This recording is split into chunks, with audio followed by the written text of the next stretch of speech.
പൊന്ന് രാജത്വത്തെ അല്ലെങ്കിൽ അനുഗ്രഹത്തെ കാണിക്കുന്നതാ. ഓടിച്ച് മുമ്പോട്ട് പോകാം.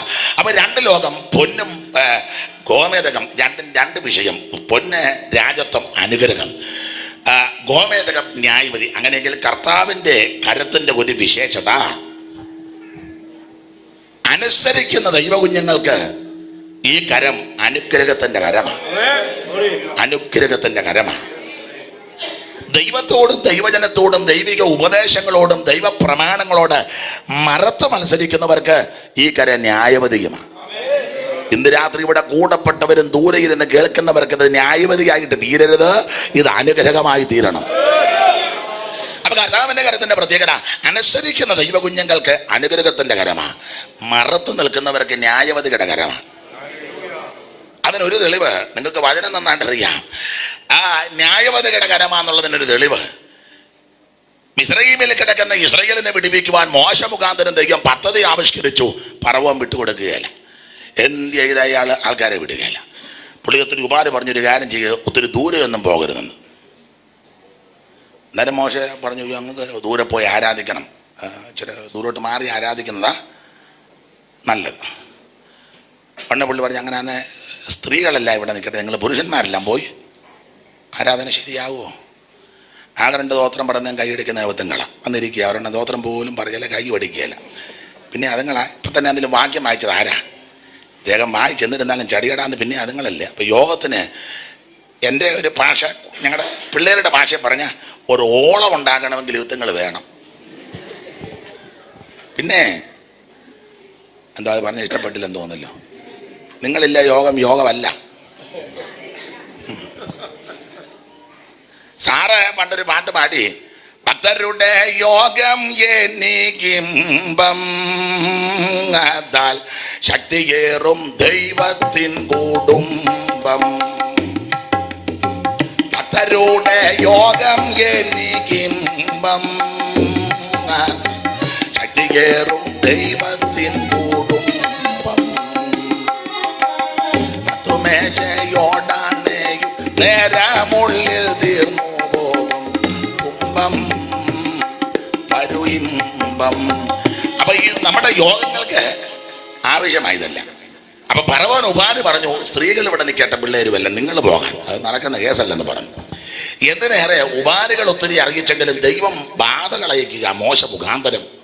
അങ്ങനെ ബാധ വിട്ട് വേറൊരു ബാധയാണ്, നിലത്തെ പൊടി മുഴുവൻ പേൻ, താഴെ കിടന്ന പൊടിയെല്ലാം കൂടെ പേനായി. പേൻ്റെ അയ്യരുകളി.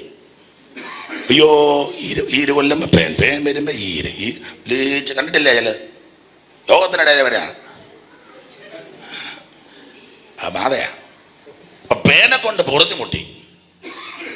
പൊറുതിമുട്ടിയപ്പോൾ അവിടെ വായിക്കുന്ന മന്ത്രവാദികൾ തങ്ങളുടെ മന്ത്രവാദത്താൽ പേൻ ഉളവാക്കാൻ നോക്കി, കഴിഞ്ഞില്ല. അപ്പൊ മന്ത്രവാദികൾ ഫറവോനോട് പറയുന്നൊരു പദമുണ്ട്, ഇതേ ഇസ്രായേലിന്റെ ദൈവത്തിന്റെ കയ്യാ, ഇതാ ന്യായവതിയുടെ കരമാ. വായിച്ചേ സഹോദരി, 8:18 മുതൽ വായിര്. മന്ത്രവാദികളും തങ്ങളുടെ മന്ത്രവാദത്താൽ പേനുളവാക്കാൻ, അതുപോലെ അതാ നമ്മൾ ചെയ്യുന്നത് പോലെ ഇപ്പൊ അവരും ചെയ്തോണ്ടിരിക്കുക. ആ നിർത്തി, ഞാൻ എനിക്കൊന്ന് വിടവുതാ. മോശ ചെയ്യുന്നത് പോലെ ഇപ്പൊ അവരും, പണ്ടില്ലായിരുന്നു, പണ്ട് മിണ്ടുകയല്ലായിരുന്നു. ഇപ്പൊ ഹല്ലേലൂയ ഹല്ലേലൂയ ഹല്ലേലൂയ ഹല്ലേലൂയ, നന്ദി നന്ദി നന്ദി നന്ദി നന്ദി. നമ്മളിപ്പോ കുറയുകയും ചെയ്തു. നമ്മൾ ഒടുവിലിരിക്കുക ഒരു 3 ഹല്ലേലൂയ ഹല്ലേലൂയ ഹല്ലേലൂയ. അവരാണ്ട് നിർത്താതെ പറയുന്നു. പണ്ട് നമ്മുടെ ഇടയിലായിരുന്നു തെള്ളി ഇടുന്നത്. ഇപ്പൊ പണ്ടൊരു അച്ഛനും തെള്ളി ഇടുന്നതായിട്ട് കണ്ട്, കറുത്ത ഉപ്പായി വിട്ടൊരച്ഛൻ, അത് കണ്ട പുസ്തകമൊക്കെ വീഴുന്നു എല്ലാം. ഇപ്പൊ നോക്കി, പണ്ട് നമ്മുടെ ഇടയിലായിരുന്നു മറുഭാഷ. ഇത് അതുങ്ങളിത്തെ പറഞ്ഞപ്പോ മറുഭാഷ കയ്യരികളില്ല, നമുക്ക് കുറയുകയും ചെയ്ത്. നമുക്കിപ്പം വലിയ വിശ്വാസവും ഇല്ല ഇതില്. അതെ, ഞാൻ ആ ഭാഗത്തേക്ക് പോകുന്നില്ല. ആ നോട്ടം വരുമ്പം കാണുമ്പോൾ അറിയാം അതിൽ വലിയ വിശ്വാസമൊന്നുമില്ലെന്ന്. അവിടെ കൊണ്ട് പിടിക്കുക.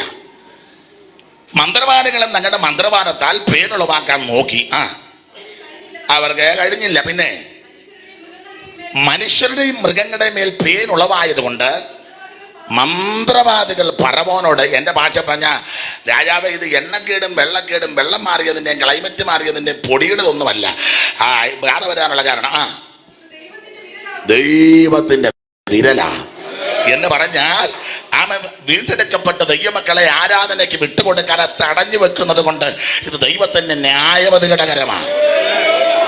എതിർക്കുന്നവർക്ക് ഈ കരം ന്യായവതിയാണ്. ഞാൻ ആ ഭാഗമെല്ലാം വിസ്തരിക്കുന്നില്ല. കർത്താവിന്റെ മഹത്വം. ഇതുപോലൊരു ന്യായവതിയുടെ കരമാ. ഫെലിസ്ത്യ ദേശത്ത് പെട്ടകം കൊണ്ടുവന്നു. പിള്ളേരെയൊക്കെ നിങ്ങൾ ആ രണ്ട് സഹോദരന്മാരിഞ്ഞ് വന്നേ. അവിടെ നിന്ന് ചാർലി ഒരാൾ ഒടിഞ്ഞോട്ട് ഇടോട്ട് വന്നിരിക്കും. മോനെ നീ അടങ്ങിയിരിക്കടാ. എനിക്ക് ഇങ്ങനെ അങ്ങോട്ടും ഇങ്ങോട്ടും നടക്കുക ഇതുപോലെ പിള്ളേർ എനിക്ക് അങ്ങ് എൻ്റെ ഒക്കത്തില്ലടാ. നാളെ ശ്രദ്ധിക്കണേ.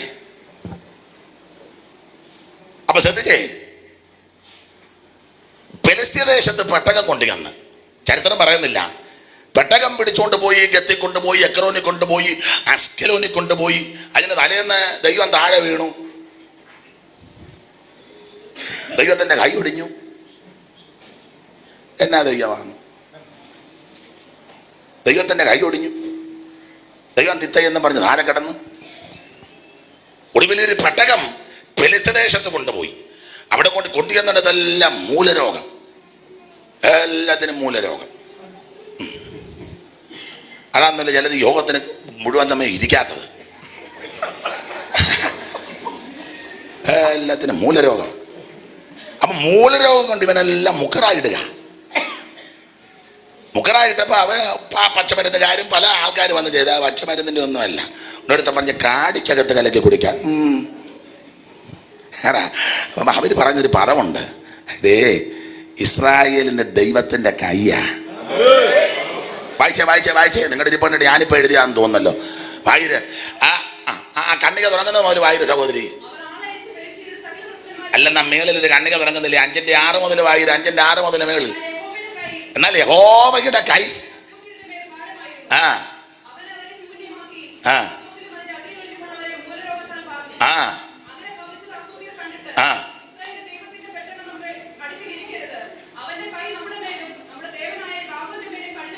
ഇതേ ദൈവത്തിന്റെ കൈയുടെ ന്യായവതിയാ. നീ പ്രമാണം തെറ്റിച്ച് പെട്ടകം കൊണ്ട് നടന്നാൽ, നീ വ്യവസ്ഥ തെറ്റിച്ചത് കൊണ്ട് നടന്നാൽ അവന്റെ ന്യായവതിയുടെ കരമറങ്ങും. അട ഞാൻ അധികം വിവരിക്കുന്നില്ല. എതിർക്കുന്നവർക്കല്ല ഇത് വിരോധമായി കരം, എന്നാൽ അനുസരിക്കുന്നവർക്കല്ല ഈ കരം അനുഗ്രഹമാണ്. ഇന്ന് രാത്രിയുടെ വന്നവർക്കല്ല, കേൾക്കുന്നവർക്കല്ല ഈ കരം അനുഗ്രഹത്തിന്റെ കരമാകട്ടെ. രക്ഷിപ്പാൻ കഴിയാതെ കൊണ്ട് യഹോവയുടെ കൈ കുറുകിയിട്ടില്ല. ഓടിച്ച് കമ്പിവാചകം പോലെ നമുക്ക് ചില കാര്യം പറഞ്ഞങ്ങ് നിർത്താം. ദൈവത്തിന്റെ കരത്തിന്റെ സ്പർശനമേറ്റാൽ എന്തൊക്കെ സംഭവിക്കും? പെട്ടെന്ന് വായിച്ചോ. ഉൽപ്പത്തി പുസ്തകം 32:22 മുതൽ താഴോട്ടും 33:4. പിന്നെ രാജാക്കന്മാരുടെ 1-ാം പുസ്തകം 19-ാം അധ്യായത്തിന്റെ 7-8-9. പിന്നെ യെഹെസ്കേൽ പ്രവചനം 37:1, 2, 3, 4, 12. പിന്നെ മത്തായി 8:2. പിന്നെ ലൂക്കോസും മർക്കോസ്. അത് ഞാൻ സമയമുണ്ടേ പറയാം. ആദ്യം ഉൽപ്പത്തി 32:22 മുതൽ താഴോട്ട്. രാത്രിയിൽ അവൻ, യാക്കോബിന്റെ കാര്യമാണ്. രാത്രിയിൽ ജേക്കബ് എഴുന്നേറ്റു. 2 ഭാര്യ, ലേയാമ്മേ റാഗേലും ഒച്ചമ്മയും. പിന്നെ 2 ദാസി, ബിൽഗാമ്മയും ശില്പാമ്മയും.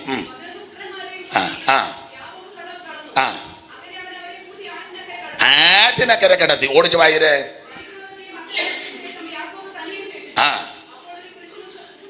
അപ്പോൾ ഒരു പുരുഷൻ ഉരുളാകുമ്പോൾ യാക്കോബനോട് മല്ല് പിടിച്ചു.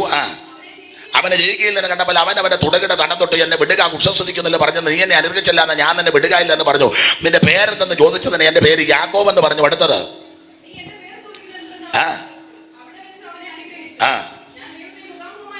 അപ്പോ അവൻ മല്ല് പിടിച്ച് ജയിക്കുന്ന വിഷയമാണ്. ഇനി 33:4 വാക്യം വായിച്ച താഴെ തന്നെ യേശാവ് ഓടി വന്നവനെ എതിരേറ്റ് ആലിംഗനം ചെയ്ത് അവന്റെ കടുത്ത് വീണ് ചുംബിച്ച് 2 പേര് മഴഞ്ഞു. ചരിത്രം അറിയാമല്ലോ.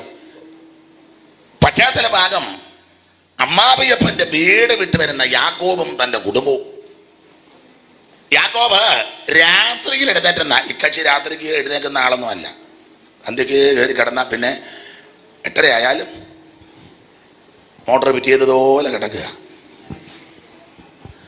സന്ധ്യാകുമ്പോഴേ പുള്ളി കിടക്കുന്ന ആളാണ്. അതിന് തെളിവാന്നല്ലോ, ഒരു സ്ഥലത്ത് വന്നപ്പോൾ സൂര്യൻ വൈകി അസ്തമിച്ചു. അന്നേരം പുള്ളി കയറി കിടന്നു. തലയണ കിട്ടാഞ്ഞിട്ട് ഇല്ലെങ്കിലും തിരക്കില്ല, കല്ലെടുത്ത് തലയണയായിട്ട് വെച്ചു. അത്ര ഉറക്കപ്രിയനാ. കുറെ കൂടെ ഉറക്കം, കുറെ കൂടെ അങ്ങനെ. മൂഢാ, നീ ഉറുമ്പിനെ നോക്കി ബുദ്ധി പഠിക്ക്. മടിയൻ തന്റെ കിടക്കയിൽ പിന്നെ തിരികെ എങ്ങനെ സാക്ഷ ചുഴി വീഴുന്നത് പോലെ. സാക്ഷ നമ്മുടെ പണ്ടത്തെ വീടിനൊക്കെ രണ്ടുപാളി കഥകല്ലേ, കണ്ടിട്ടില്ല? ഓ, എല്ലാവരും ലണ്ടനിൽ നിന്ന് വന്നതാ. സാക്ഷായും കഥകൊന്നും കണ്ടിട്ടില്ല. സാക്ഷായുടെ ആണി പോയിട്ട് ചാക്കിയറട് ഇട്ടച്ച് എടുത്തതാ. സാക്ഷ അറിയാം. മടിയൻ അങ്ങനെ തൻ്റെ കിടക്ക് ഉറുമ്പിനെ നോക്കി ബുദ്ധി പഠിച്ച്. ഉറുമ്പിൻ്റെ ഒരു ചരിത്രം പറയാം. നിങ്ങൾക്കറിയാം, ഏതേലും ഒരു ഉറുമ്പ് മെനക്കെട്ട് നിൽക്കുന്ന കണ്ടിട്ടുണ്ടോ? ഉറുമ്പ് ഓടി വന്ന് ചുമ്മാ കുറച്ച് നേരം ഇങ്ങനെ ചുമ്മാ നോക്കിയിരിക്കുന്നത് നിങ്ങൾ കണ്ടിട്ടുണ്ടോ? ഒരൊറ്റ ഉറുമ്പ് അടങ്ങി നിൽക്കുകയല്ല. പിന്നെ ചെല്ലുന്നത് രണ്ട് ഉറുമ്പ് തമ്മിൽ വിശുദ്ധവിമാനം കൊടുത്തേച്ച് യോഗ കൊണ്ടുവരുന്നെന്ന് ചോദിച്ചു. മറ്റേ പറഞ്ഞു തേച്ചനപ്പുറമുണ്ടെന്ന് പറഞ്ഞ ചോണ്ടേ കുടുംബം അങ്ങോട്ട് തേച്ച യോഗമുണ്ട്, തങ്കച്ചനപ്പുറമുണ്ട്.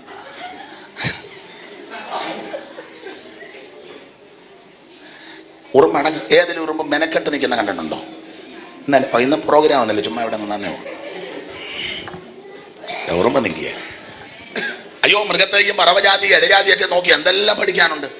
ഞാൻ ഈയിടെ ഞങ്ങളുടെ സഭയെ പറഞ്ഞു, കോഴിന്ന് പഠിക്കേണ്ടതല്ലേ? കോഴിന്ന് പഠിക്കേണ്ട ഒന്നാമത്തെ കാര്യം, കോഴി വെളുപ്പിനെ എഴുന്നേക്കും അല്ലേ?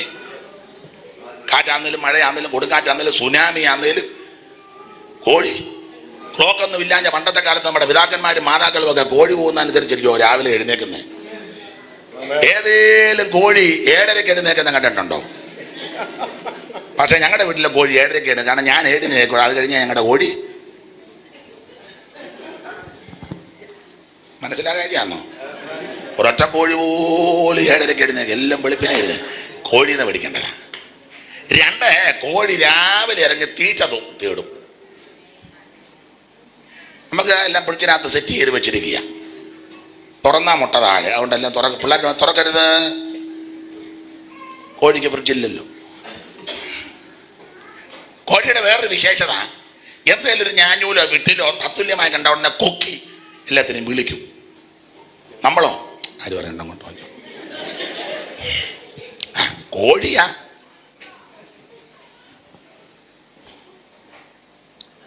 ജീവജാലങ്ങൾ എന്ന് പഠിക്കേണ്ട കാര്യമുണ്ട്. അതെ, മടിയാ, നീ ഉറപ്പിനെ നോക്കി മടി, അലസത. അപ്പൊ ഈ യാക്കോബ് സന്ധ്യയാകുമ്പോഴേ കിടക്കുന്ന ആളാ. തലയണയായിട്ട് കല്ല് കെട്ടി കിടന്നങ്ങ് ഉറങ്ങി. ഇപ്പൊ താണ്ടെ അർദ്ധരാത്രിയായിട്ട് ഉറങ്ങുന്നില്ല, രാത്രിയിൽ എഴുന്നേറ്റെന്ന്.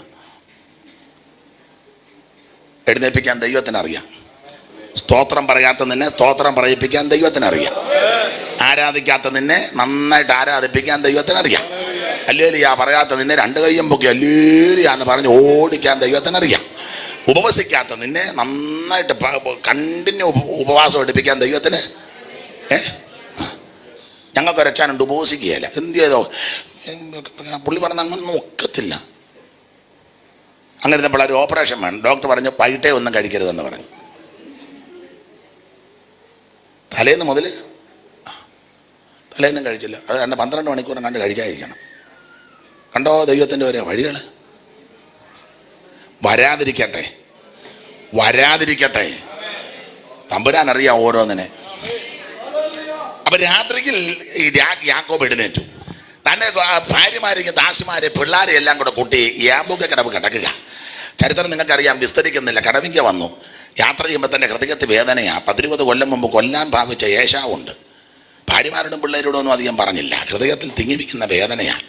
ഇപ്പം തന്നെ അമ്മാവിയപ്പൻ്റെ വീട്ടിൽ നിൽക്കാൻ അവിടെ ദത്ത് നിൽക്കുകയില്ല. എത്രയാണെന്ന് പറഞ്ഞാൽ ദത്താകുമ്പോൾ കുറേ നാൾ കഴിയുമ്പോൾ ഒരു അതൃപ്തിയൊക്കെ വരും.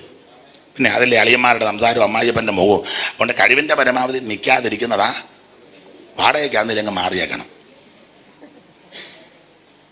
ഒന്നും അറിയാൻ മേലെ. അവസാനം അമ്മാവിയപ്പൻ്റെ മുഖഭാവം, കാരണം തൻ്റെ നേരെ മുമ്പേ ഇരുന്നത് പോലല്ലെന്നാ അളിയന്മാരുടെ സംസാരം.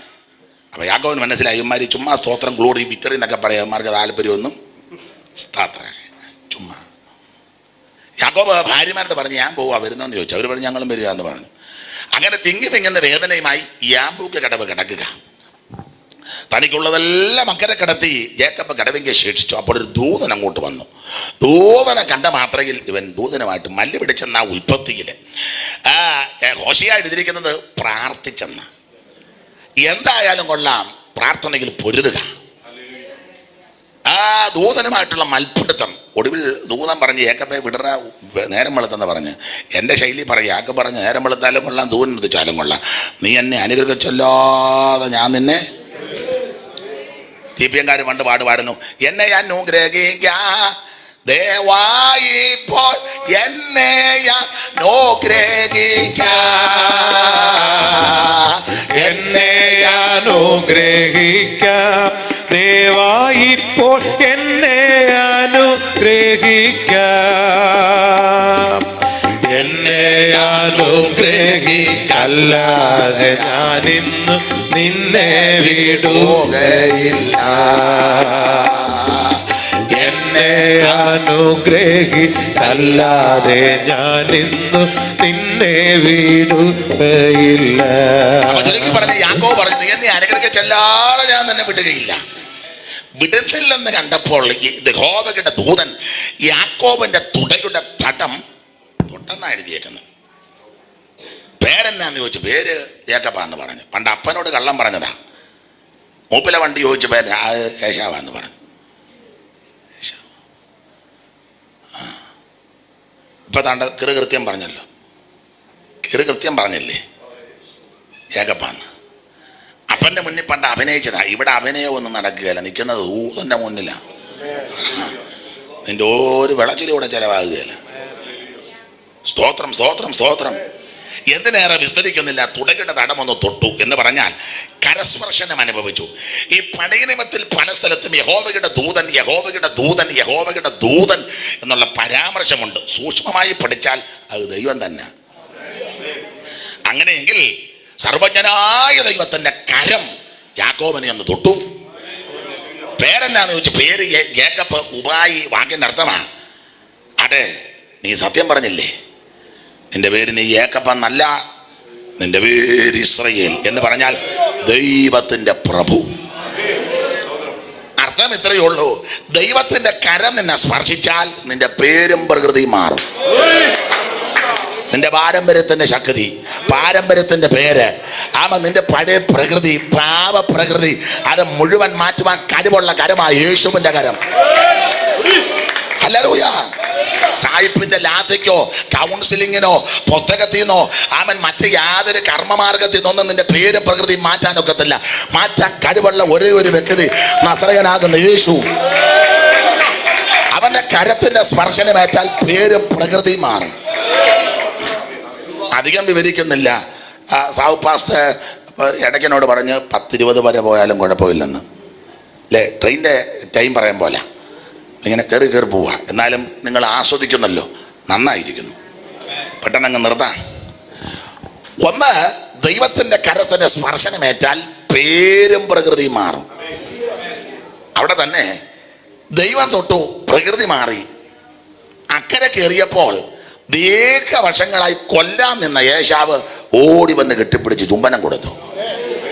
എൻ്റെ ചിന്തയിൽ ഇങ്ങനെ, ദൈവത്തിൻ്റെ കരത്തിൻ്റെ സ്പർശനം വന്നാൽ നിനക്ക് വിരോധമായി നിൽക്കുന്നവനും കൂടെ അനുകൂലപ്പെടാൻ പോവുക. നിനക്ക് കൊല്ലാൻ നിന്നവനായ യേശാവ്. പക്ഷേ യാക്കോബിന്റെ ദൈവം അങ്ങോട്ട് സ്പർശിച്ചു കഴിഞ്ഞപ്പോൾ യേശാവിന് മാനസാന്തരം വന്നു. നിനക്ക് വിരോധമായി നിൽക്കുന്നതെല്ലാം അനുകൂലപ്പെടാൻ പോവുക.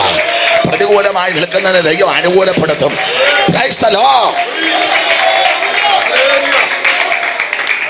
യാക്കോബിനെ സ്പർശിച്ച കരം കുറുകിപ്പോയിട്ടില്ല. ആ കരം ഇന്ന് രാത്രി നിന്നെ സ്പർശിക്കാൻ നിൽക്കുക. സമർപ്പിച്ചു കൊടുക്ക്, ദൈവം നിന്നെ അനുഗ്രഹിക്കും. ഇനി വാക്യങ്ങൾ വായിപ്പിച്ച് സമയം കളയുന്നില്ല. നിങ്ങൾ വചനത്തിൽ തിട്ടമുള്ളവർ, അതുകൊണ്ട് പോയിന്റ് ഒന്ന് നിങ്ങൾക്കറിയാം. നിങ്ങൾക്ക് ഞാൻ പറയുന്ന പോയിന്റ് അറിയാം, വേറെ പോയിന്റ് അറിയാം. നിങ്ങളുടെ ഇരിപ്പ് കാണുമ്പോൾ എനിക്കറിയാം. അപ്പം അതുകൊണ്ട് ഒന്ന് ഓർപ്പിക്കുന്നതേ ഉള്ളൂ. അതേനക്കാരെ പോലെ ചലിരിക്കുന്നത്. പുതിയത് വല്ലതും ഉണ്ടോ? ഒന്ന്, ദൈവത്തിന്റെ കര സ്പർശിച്ചാൽ പേരും പ്രകൃതിയും മാറും. വിരോധമായി നിൽക്കുന്നവൻ അനുകൂലപ്പെടും. യാക്കോബിനെ തൊട്ടകരം കുറുകിപ്പോയിട്ടില്ല.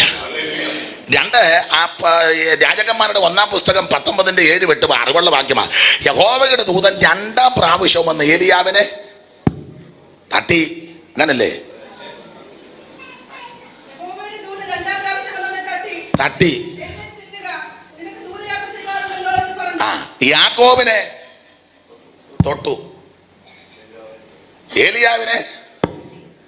അപ്പം യാക്കോബ് ഉപദേശിയെ തൊട്ടു, ഈ ഉപദേശിയെ ഒരുത്തനെ തൊട്ടു, ഒരുത്തനെ തൊട്ടിട്ട് ബലപ്പെട്ടില്ലേ തമ്പുരാൻ നല്ല തൊടുമ്പളെ അങ്ങ് ബലപ്പെട്ടോണം. അല്ലെ തമ്പുരാൻ നല്ല തട്ടു എൻ്റെ പരുവത്തിന്. ഏലിയാവിനെ തട്ടി 2-ാം പ്രാവശ്യവും വിസ്തരിക്കാൻ നേരമില്ല. ഒരു തള്ള ഏതാണ്ട് പറഞ്ഞെന്നും പറഞ്ഞ ഇയാള് വേലവസ്ഥ ആർക്കാണ്ട് കൊടുത്ത് എല്ലാം കൊടുത്തേച്ച് പറഞ്ഞ് ശുശ്രൂഷയ്ക്കൊന്നും പോകുന്നില്ല. ജീസസ് ഒത്തിരിയും പ്രവർത്തിച്ചതാ. 50,000 ലഘുലേഖ ഞാൻ തിരുവനന്തപുരം മുതൽ കാസർഗോഡ് വരെ കൊടുത്തു. ഇനി ഞാൻ എൻ്റെ ശുശ്രൂഷയ്ക്ക് ഒത്തിരി അതുപള്ളി ചാകാൻ കിടക്കുക. ചാകാൻ പേടിച്ചാ ഓടി ചെന്നത്. ചാകാൻ കിടക്കായിരുന്ന തള്ളയുടെ മുന്നോട്ട് പോയാൽ പോരായിരുന്നു. അവർ പറഞ്ഞില്ല കൊല്ലുമെന്നും പറഞ്ഞപ്പോൾ ചാകാനായിരുന്നെ എന്നെ കൊല്ലെന്ന് പറഞ്ഞ് അങ്ങോട്ട് ചെന്നാൽ പോലെ. ചാകാൻ കഴിയാനായിട്ടാണ് ഓടിയത്. എന്ന് വെച്ചാൽ ചൂടച്ചയുടെ കീഴിവെന്ന് പറഞ്ഞാൽ മതി കർത്താവ് എടുത്തോളാൻ. തട്ടാതിരിക്കുമോ? തമ്പുരാൻ തട്ടി എഴുന്നേറ്റ് തിന്ന് ആഹാരം കൊടുത്തേച്ച് പറഞ്ഞ് ദൂരയാത്രയുണ്ടെന്ന്. ദൂരയാത്രയുണ്ടെന്ന്. അവിടെയും ദൂതൻ വന്ന് തട്ടിയെന്ന, അതും ദൈവം തമ്പുരാൻ തന്നെ തട്ടി എഴുന്നേറ്റ് ഭക്ഷിക്കാൻ പറഞ്ഞു. ആഹാരത്തിന്റെ ബലം കൊണ്ട് 40 പകലും 40 രാവ് നടന്ന് ദൈവത്തിന്റെ പർവ്വതമാകുന്ന ഹോറേബിലെത്തി. അർത്ഥമിത്രയേ ഉള്ളൂ. ദൈവം നിന്നെ സ്പർശിച്ചാൽ നിന്റെ മരണഭീതിയും ചിത്തഭ്രമവും മാറി, നിന്റെ ശുശ്രൂഷയ്ക്ക് വ്യത്യാസമുണ്ടായി. ഉദ്ദേശിക്കാത്ത സ്ഥലത്തും സ്ഥാനത്തും ദൈവം നിന്നെ എത്തിക്കും. ഹല്ലേലൂയ.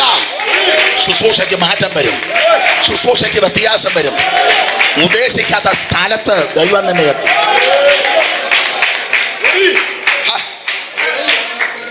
കരമുയർത്തി ദൈവത്തെ സ്തുതിക്കേ. CS പാടിയൊരു പാട്ടുണ്ട്. പച്ചണ്ടമാനിയമില്ലാതെ അലഞ്ഞിടുമ്പോൾ ശക്തിമാന്മാരുടെ നല്ല ഭോജനമേകും. ഭക്ഷണപാനീയമില്ലാതെ അലഞ്ഞിടുമ്പോൾ ശക്തിമാന്മാരുടെ നല്ല ഭോജനമേകും. തൃക്കൈയൊന്നു തുറക്കുമ്പോൾ സർവജീവജാലങ്ങൾക്കും തൃപ്തി വരുത്തുന്ന പരിപാലകനല്ലോ. തൃക്കൈയൊന്നു തുറക്കും സർവജീവജാലങ്ങൾക്കും തൃപ്തി വരുത്തുന്ന പരിപാലകനല്ലോ. അതെ, ശ്രദ്ധിക്കുക. ദൈവം നിന്നെ സ്പർശിച്ചു കഴിഞ്ഞാൽ മരണഭീതിയും ചിത്തഭ്രമവും മാറും. നീ ഉദ്ദേശിക്കാത്ത സ്ഥലത്ത് ദൈവം നിന്നെ കൊണ്ടെത്തിക്കും. Praise the Lord. മരണഭീതിയോടെ, ചിത്തഭ്രമത്തോടെ, ആകുലചിന്തയോടെ, നിരാശയോടെ, ഭാരത്തോടെ ആരെങ്കിലും കേൾക്കുന്നെങ്കിലും വന്നിട്ടുണ്ടെങ്കിൽ അവൻ തൊടാൻ ഏൽപ്പിച്ചു കൊടുക്ക്. നിന്റെ സകല ഭീതി മാറ്റി ചിന്തിക്കാത്ത ഇടത്ത് ദൈവം നിന്നെ കൊണ്ട് കയറ്റും. അത് ആകാരത്തിന്റെ ബലം കൊണ്ടാ 40 രാവ് 40 പകലും നടന്നെന്നത്. അത് ദൈവത്തിന്റെ പർവ്വതമായ ഹോറേബിൽ ഏലിയാവിനെ തൊട്ടകരം കുറുകിയിട്ടില്ല. യാക്കോബിനെ തൊട്ടകരം കുറുകിപ്പോയില്ല. ആ കരം ഇന്ന് രാത്രി നിന്നെ തുടർന്ന രാത്രിയാണ്. Price the Lord. എല്ലാ വാക്കുകളും എടുക്കാൻ നേരമില്ല. പുതിയ നിയമത്തിൽ നിന്ന് 2 കാര്യം പറഞ്ഞ് അങ്ങ് നിർത്താം. ഒത്തിരി പറയാനുണ്ട്. കർത്താവ് ഗിരിപ്രഭാഷണം നടത്തുക.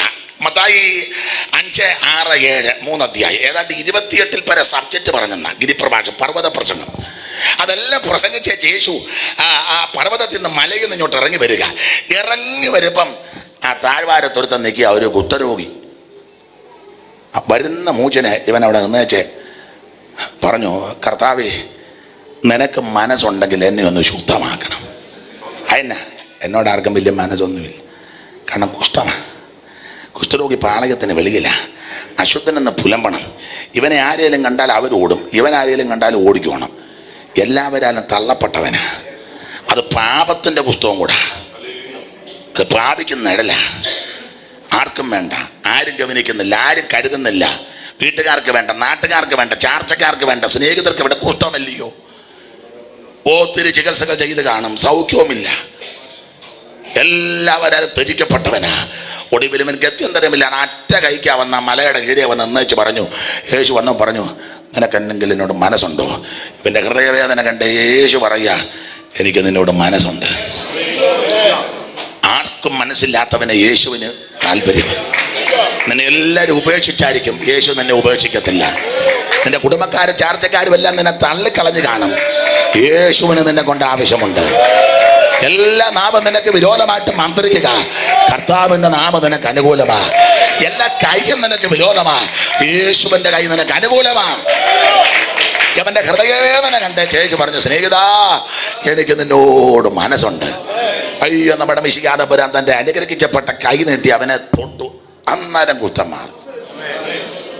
സ്തോത്രം, സ്തോത്രം. കുഷ്ഠരോഗികൾക്ക് നല്ല സൗഖ്യമേകി. നമുക്ക് അത് വേണ്ട, എന്നറിയാം. അതും കൂടെ ആകുമ്പോ ഇത് കുഴപ്പടിയാകുന്നു. അതാണ് മൊത്തം പ്രശ്നമായ മന്നപ്പം മുതല്. അപ്പൊ അതുകൊണ്ട് ഇത് രണ്ടും കൂടെ നമുക്ക് വേണ്ട. ഇതിനന്നൊരു പനിക്കോളും ഉണ്ട്. കുഷ്ഠരോഗികൾക്ക് നല്ല സൗഖ്യമേകി, ദൃഷ്ടി പോയവർക്ക് ഭവാൻ കാഴ്ചയും നൽകി. കുഷ്ഠരോഗികൾക്കു നല്ല സൗഖ്യമേകി, ദൃഷ്ടി പോയവർക്ക് ഭവാൻ കാഴ്ചയും നൽകി. ജീവനായ ലാസർ 4 നാൾ കഴിഞ്ഞുയർത്തു. പ്രട്ടരോരയ്യായിരം ജനം അഞ്ചപ്പത്താൽ സിയോൻ മണവാളനെ, ശ്രീ നരപതിയെ സിയോൻ മണവാളനെ. അപ്പോൾ സകല കുഷ്ഠരോഗിയെ സൗഖ്യമാക്കിയവനാ യേശു. ആ മനോവേദനപ്പെട്ട് വന്ന കുഷ്ഠരോഗിയെ യേശു തൊട്ടു. അന്നേരം സൗഖ്യം. ആ കൈയൊന്നും കുറുകിയിട്ടില്ല. ആ കരമെന്നും ആമേ നിന്നെ സ്പർശിക്കാൻ നിൽക്കാൻ. മാറാരോഗമാകട്ടെ, തീരാവ്യാധിയാകട്ടെ, ആ മെഡിക്കൽ കോളേജ് ഉപേക്ഷിച്ച വിഷയമാകട്ടെ, ചികിത്സിച്ചിട്ട് പേരം വരെ യേശുവിനത് വിഷയമല്ല. യേശുവിനടുക്കവാ, യേശുവിനടുക്കവാ. യേശു നിന്നെ സൗഖ്യമാക്കും. ഹല്ലേലൂയ. അവന്റെ അടിപ്പുണരാൽ നമുക്ക് സൗഖ്യം വന്ന് വിരിക്കുക. ഞാൻ നിന്നെ സൗഖ്യമാക്കുന്ന യഹോവ. അവന്റെ അടിപ്പുണരാൽ സൗഖ്യമാ. ഇന്ന് രാത്രി നിന്റെ തീരാവ് അസ്ഥിക്കകത്ത്, ധമനിക്കകത്ത്, സിരയ്ക്കകത്ത്, ഞരമ്പിനകത്ത്, രക്തത്തിനകത്ത് കുടുങ്ങിയിരിക്കുന്ന രോഗാണുക്കളെ ഇന്ന് രാത്രി ഉരുകി മാറട്ടെ. സൗഖ്യത്തിന്റെ വ്യാപാര ശക്തി. ഹല്ലേലൂയ. യാക്കോബിനെ തൊട്ടകരം കുറുകിയിട്ടില്ല. ഏലിയാവിനെ സ്പർശിച്ചകരം കുറുകിപ്പോയില്ല. കുഷ്ഠരോഗിയെ തൊട്ടകരവും കുറുകിയിട്ടില്ല. വിവരിക്കാൻ നേരമില്ല, അതുകൊണ്ടല്ലേ വിസ്തരിച്ച് പറയേണ്ടതാ. മാതാപിതാക്കളെല്ലാം കൂടെ പിള്ളേരെയും കൊണ്ട് യേശുവിനിടയ്ക്ക് പ്രാർത്ഥിക്കാൻ കൊണ്ടുവന്നു. കൊച്ചുങ്ങളെല്ലാം അങ്ങനെയൊക്കെ കൊണ്ടുവരണം. കൊച്ചുങ്ങളെ മൊബൈലും കൊടുത്തേച്ച് നേരെ ക്ലബിലോട്ട് വിടുകയല്ല. മോളെന്തിയെ? അവളുടെ ഫ്രണ്ട്സ് ഇങ്ങനെ കോളേജ് ഡേ ആണ്. അവർക്കിങ്ങനെ ഇപ്പം പാസ്റ്റർമാർക്ക് ഉണ്ടല്ലോ സഭയിലുമൊക്കെ പിക്നിക്ക്. നാളൊരു ഉപദേശി ചാക്ക് കയറി ഓടുന്നു വിശ്വാസിയുടെ മുന്നിൽ. പാസ്റ്റർ ചാക്ക് കയറി എന്തോ പാസ്റ്ററാന്നോ വിശ്വാസിയുടെ മുന്നില്ല, വിശ്വാസി പുറകെ ഓടുക ചാക്കിനകത്ത്. ഒടുവിൽ ഈ വിശ്വാസി നിന്നെ ചാക്കിനകത്തിട്ട് കുടുംബ കൂട്ടിക്കെട്ടി നിന്നെ അവൻ അട്ടപ്പാടി കടിക്കും നിന്നെ. നാളെ യോഗം ഉണ്ടല്ലോ, ബാക്കി നാളെയാണ്. നാളെ ഇത് പിടിക്കുന്നില്ലല്ലോ. നിന്റെ പിക്നിക്ക്. സ്തോത്രം. ഒരു ശുശ്രൂഷകന്റെ നിലവാരമുണ്ട്. വിശ്വാസിക്ക് വിശ്വാസിയുടെ. അപ്പൊ ഞാൻ അത്ര പറയുന്നുള്ളൂ. ദൈവത്തിന് മഹത്വം. പിള്ളേരെ യേശുവിനിടയ്ക്ക് കൊണ്ടുപോവാ. തിരുവചനം പഠിപ്പിക്കുക, ഉപദേശം പഠിപ്പിക്കുക. മാതാപിതാക്കൾ യേശുവിനിടയ്ക്ക് പിള്ളേരെ കൊണ്ടുവരും. ശിഷ്യന്മാരുടനെ വേലയ്ക്ക്. അവർ പറഞ്ഞു, ജീസസ് തെറ്റായിട്ടാണ്. ഇന്നലെ ഫുൾ ടൈം ഓൾ നൈറ്റ് ആടുന്ന മലയിൽ. ഇനിയിപ്പോൾ ഇന്ന് ക്രൂസൈഡ് ഉണ്ട് കഫർനഹൂമിൽ. നാളെ കണ്ടിന്യൂ മീറ്റിംഗ് ആണ് ഇവിടെ. യേശു പറഞ്ഞു, ശിശുക്കളെ തടയരുത്, കാരണം മക്കൾ യഹോവ തരുന്ന അവകാശമാണ്. ഉദരബലം ദൈവം തരുന്ന പ്രതിഫലമാണ്. വീരന്റെ കയ്യിൽ അസ്ത്രം. അങ്ങനെ ആ യൗവനത്തിലെ മക്കൾ കൊണ്ടുവാ ആ പിള്ളേരെല്ലാം ആ മിശിഹായുടെ അടുക്ക കൊണ്ടുവരുമ്പോ തന്റെ കൈയെല്ലാം കൈവച്ച് പിള്ളേരുടെ ശിരസ് കഴിച്ച് അനുഗ്രഹിച്ച് പ്രാർത്ഥിച്ചു. കർത്താവിന്റെ കൈയുടെ പ്രത്യേകത നിന്റെ സന്തതിയെ അനുഗ്രഹിക്കുന്ന കരമാണ്. ദൈവം നിനക്ക് തന്ന തലമുറകളെ അനുഗ്രഹിക്കുന്ന കരമാ യേശുവിന്റെ കരം. ആ കരം ഇന്നും കുറുകിയിട്ടില്ല. അതുകൊണ്ട് സന്തതികളെ കർത്താവിന് കൊടുക്ക്, പിള്ളേരെ യേശുവിന് കൊടുക്ക്. പിള്ളേരെ കിളപ്പിനകത്ത് മൊബൈലും കൊടുത്ത് അതിലെ കാള കളിക്കാൻ വിടാറ് പിള്ളേരെ ആലയത്തിൽ കൊണ്ടുപോവാ. ഒരു മൊബൈലും കൊടുത്ത്, ഇപ്പൊ സഭയിലും അങ്ങനല്ലേ, ബൈബിള് കൊടുത്ത് വരുന്നില്ലല്ലോ. പുളുന്തു കൊച്ചനാ. എടാ വേദപുസ്തകം കൊടുത്ത് വിട് പിള്ളേരുടെ ഈ പിള്ളേരെ. അതിനൊക്കെ ഞാൻ TPM-കാരെ ബഹുമാനിക്കുന്നു. നിങ്ങളവിടെ ചർച്ച പിള്ളേരെല്ലാം മുട്ടയിലായിരിക്കുന്നത്. ആ സഭ മാറണ്ട, പോയി ഒരാഴ്ച ഒന്ന് കണ്ടേച്ച് വരുന്ന നല്ലതാ. അങ്ങനെയും ഒന്ന് ഗുണമാകും. അവിടെ നിന്ന് പോയി കാണുന്നത് നല്ലതാണ്. പിള്ളേരെല്ലാം മുഴങ്കാലായിരിക്കുന്നത്. പിള്ളേരെ യേശുവിനൊക്കെ കൊണ്ടുപോവാ. കർത്താവ് ശിരസ്സെ കൈവച്ചവരെ അനുഗ്രഹിച്ചു. ആ കരം ഇന്നും കുറുകിയിട്ടില്ല. Price the Lord. ആ കൈ ഇന്നും അനുഗ്രഹിക്കപ്പെട്ട കരമായി നിൽക്കുക. വിവരിക്കുന്നില്ല അധികം, പോയിന്റ് പറഞ്ഞു. ഒന്ന്, യാക്കോബിനെ തൊട്ടകരം കുറുകിയിട്ടില്ല. ഏലിയാവിനെ സ്പർശിച്ച കരം കുറുകിയില്ല. കുഷ്ഠരോഗിയെ തൊട്ടകരം കുറുകിയിട്ടില്ല. കുഞ്ഞുങ്ങളെ അനുഗ്രഹിച്ച കരം കുറുകിയിട്ടില്ല. 3 ദിവസം ഇരുന്ന് വചനം കേൾക്കുക. ശിഷ്യന്മാർ പറഞ്ഞ് നീ പിരിച്ചുവിട്ടേക്ക്, ആശീർവാദം പറഞ്ഞേക്കാൻ, ഇവിടെ ചായക്കടയൊന്നുമില്ല. മനസ്സിലായമാർ നല്ല വിളഞ്ഞ വിത്തുകളാണ്. അതാ പറഞ്ഞൊരു കാര്യം ചെയ്ത് നിങ്ങൾ ഭക്ഷിക്കാൻ കൊടുക്കാൻ പറഞ്ഞു. ശിഷ്യന്മാർ പറഞ്ഞു ഞങ്ങളുടെ ഒന്നുമില്ല. യേശു ചോദിച്ചു ഒന്നുമില്ലയോ എന്ന് ചോദിച്ചു. ഒന്നുമില്ലയോ എന്ന് ചോദിച്ചോ മനസ്സിലായി പിടി വീണെന്ന്. അപ്പോൾ അന്ത്രാപ്പാൻ പറഞ്ഞു അതൊരു 5 അപ്പം അത് കൊച്ചനെ കളിപ്പിച്ച് മേടിച്ചാ. അടിച്ചു മാറ്റാൻ യുവന്മാരെ പോലെ ബിരുദന്മാർ അഞ്ഞുകൊണ്ട് ഞാൻ പറഞ്ഞു. ഞാനെപ്പോഴും പറയുന്നത് അത് കമ്മിറ്റിക്കാർക്ക് വെച്ചില്ല. കർത്താവ് പറഞ്ഞ് കമ്മിറ്റിയില്ല, മൊത്തം പൊതുയോഗമാണെന്ന് പറഞ്ഞു. പന്തിക്ക് അങ്ങോട്ട് ഇരുത്താൻ പറഞ്ഞു. പന്തിക്ക് അങ്ങോട്ട് ഇരുത്തി. പന്തിയായിട്ട് അങ്ങോട്ട് ഇരുത്തി. 5 അപ്പവും 2 മീനും തൃക്കരങ്ങളിലെടുത്ത് സ്വർഗത്തേക്ക് നോക്കി ദൈവത്തെ വാഴ്ത്തി അങ്ങോട്ട് കൊടുത്ത്. അയ്യോ തിന്ന് ഇവൻ്റെ എല്ലാം ഊപ്പാട് വരിക. 12 കൊട്ടയ്ക്കകത്ത് 5 അപ്പവും ചെറുമീൻ 2 എടുത്ത് വാഴ്ത്തി. 5 അപ്പവും ചെറുമീൻ 2 എടുത്ത് വാഴ്ത്തി. 5000 സംതൃപ്തിയേകിയൊരു 5000 സംതൃപ്തിയേകിയൊരു ഓ യേശു നായക വാഴ്ക ജീവദായക നിരന്തം. യേശു നായക യേശു നായക വാഴ്ക ജീവദായക നിരന്തരം. അപ്പൊ എല്ലാവരും തിന്ന് തൃപ്തരായി. കർത്താവിന്റെ കരത്തിന്റെ പ്രത്യേകത അനുഗമിക്കുന്ന ആരാധിക്കുന്ന ദൈവജനത്തെ പോഷിപ്പിക്കുന്ന കരമാണ്. ആ കരം എന്നും കുറുകിയിട്ടില്ല. ഒറ്റ കാര്യം ഇവിടെ പറഞ്ഞ് അങ്ങ് നിർത്താം. ഇടയ്ക്കത്തെ എല്ലാം അങ്ങ് വിടുക. നമ്മുടെ കർത്താവ് ഉയർത്തെഴുന്നേറ്റു. അരുമ ശിഷ്യന്മാർക്കെല്ലാം പ്രത്യക്ഷപ്പെട്ട് 40 ദിവസം അവരുടെ കൂടെ, അതായത് നിങ്ങളിൽ 40 ആഘോഷിക്കുന്നത്. 40 ദിവസം പുള്ളി യേശുക്രിസ്തുവരുടെ കൂടെ നടന്ന് ഒടുവിൽ ഇവരെയെല്ലാം കൂട്ടി ബഥാന്യയെ കൊണ്ടുപോയി അന്ത്യകൽപ്പന കൊടുത്തു. മത്തായി 28, മർക്കോസ് 16, ലൂക്കോസ് 24 അന്ത്യകൽപ്പന കൊടുത്തേച്ചേ. അന്ത്യകൽപ്പനയിലെ പ്രഥമ ഭാഗമാ സ്നാനപ്പെട്ട് പോണമെന്ന് മുങ്ങി. അത് കൊടുത്തേച്ചേ. യേശു നോക്കി നിൽക്കുമ്പോഴാണ് മേലോട്ട് പോകുന്നത്. അല്ല മാഞ്ഞു പോയ ആളല്ല, മുകളിലോട്ട് പോവാ. ശുചവൃത്തങ്ങളെല്ലാം താഴെ നിന്ന് മേളിലോട്ട് നോക്കുക. അങ്ങനെ കയറി മേളിലോട്ട് പോയി മേഘം ഇങ്ങനെ വന്ന് മൂടുക. അപ്പോൾ അവിടെ ആ ഭാഗത്തിന് പോകുന്ന പോക്കിന് അവൻ കരമുയർത്തി അനുഗ്രഹിച്ചു. ആ കരം ഇന്ന് ഉയർന്നിരിക്കുക. വെള്ളോട്ട് പോകുന്ന പോക്ക് ശൗമേൽ സാറ് കണ്ടു. സാറ് കണ്ടേ ഉടനെ സാറ് പേന എടുത്തെഴുതി.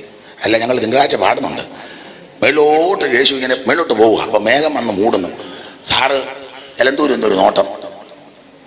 എലന്തൂരിൽ നിന്നല്ല നോക്കി, എലന്തൂരിൽ നിന്ന് അടൂരിലോട്ട് പോയപ്പോഴാണ് സാറ് നോക്കിയത് മേളോട്ട് പോകുന്നത്. മേളോട്ട് നോക്കിയപ്പം കയറിപ്പോകുന്നു. സാർ ആത്മക്കണ്ണ് കണ്ടേച്ച കരവിങ്ങനെ നിൽക്കലുണ്ട്. സാർ ഉടനെ എഴുതി, ഒലിവന്നോതും മലയിൽ നിന്നും തിരുജനമരികിൽ നിൽക്കവേ.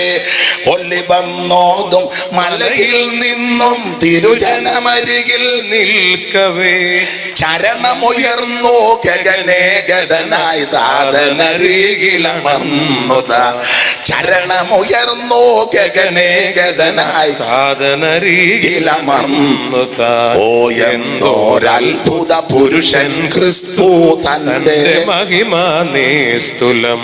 ഓ എന്തോരത്ഭുത പുരുഷൻ ക്രിസ്തു തന്റെ മഹിമാനേ സ്തുലം. ഓ ഇത്ര മഹാനായി ഉത്തമനാകുമൊരുത്തനെ ഉലകിൽ കാണുമോ? ഓ ഇത്ര മഹാനായി ഉത്തമനാകുമൊരുത്തനെ ഉലകിൽ കാണുമോ? അങ്ങനെ ഉയർത്തോട്ട് പോയി വേഗം വന്ന് മൂടിയപ്പോൾ അവൻ കരമുയർത്തി അനുഗ്രഹിച്ചേറ്റാ പോയത്. ആ കരം ഇന്ന് ഉയർന്നിരിക്കുക. എന്നെ നിങ്ങളെ അനുഗ്രഹിക്കുക. ആ കരം ഇന്നും കുറുകെ പോയില്ല. യാക്കോബിനെ തൊട്ടകരം കുറുകിയില്ല. ഏലിയാവിനെ തൊട്ടകരം കുറുകിയില്ല. കുഷ്ഠരോഗിയെ ശുദ്ധമാക്കിയ കരം കുറുകിയില്ല. കുഞ്ഞുങ്ങളെ അനുഗ്രഹിച്ച കരം കുറുകിയില്ല. അപ്പമെടുത്ത് വാഴ്ത്തി അനുഗ്രഹിച്ച കരം കുറുകിയിട്ടില്ല. ആ കരം ഇന്ന് ഉയർന്നിരിക്കുക. ആ കരത്തിന്റെ ശക്തി ഇന്ന് രാത്രി അനുഭവിക്കട്ടെ. എല്ലാവരും പ്രാർത്ഥിക്കാം, എല്ലാവരും പ്രാർത്ഥിക്കാം. ഇന്ന് രാത്രി ആ കർത്താവിനായി സമർപ്പിക്കുക. യേശുവേ, ഇന്ന് രാത്രി എന്നെ സമർപ്പിക്കുക. അങ്ങയുടെ പൊന്നുകരം എൻ്റെ ശിരസിൽ വെക്കണമേ. അനേകർ എന്നെ തലേ കൈവച്ചതാ, ഇനി ഒരുത്തരെ കൊണ്ട് മെപ്പിക്കുന്നില്ല. എൻ്റെ ദൈവമേ, അങ്ങയുടെ കരം എൻ്റെ മേലൊന്ന് വെക്കണേ. അവൻ നിന്നെ തൊട്ടാൽ വിടുതല. ആ കരം ഇന്ന് ഉയർന്നിരിക്കുക. കരമുയർത്ത് ദൈവത്തെ സ്തുതിക്കുക. എല്ലാവരും ദൈവത്തെ സ്തുതിച്ചാട്ടെ. ആ കരത്തിന്റെ സ്പർശനത്താൽ ഏവരെയും ദൈവം ആശീർവദിക്കട്ടെ, അനുഗ്രഹിക്കട്ടെ.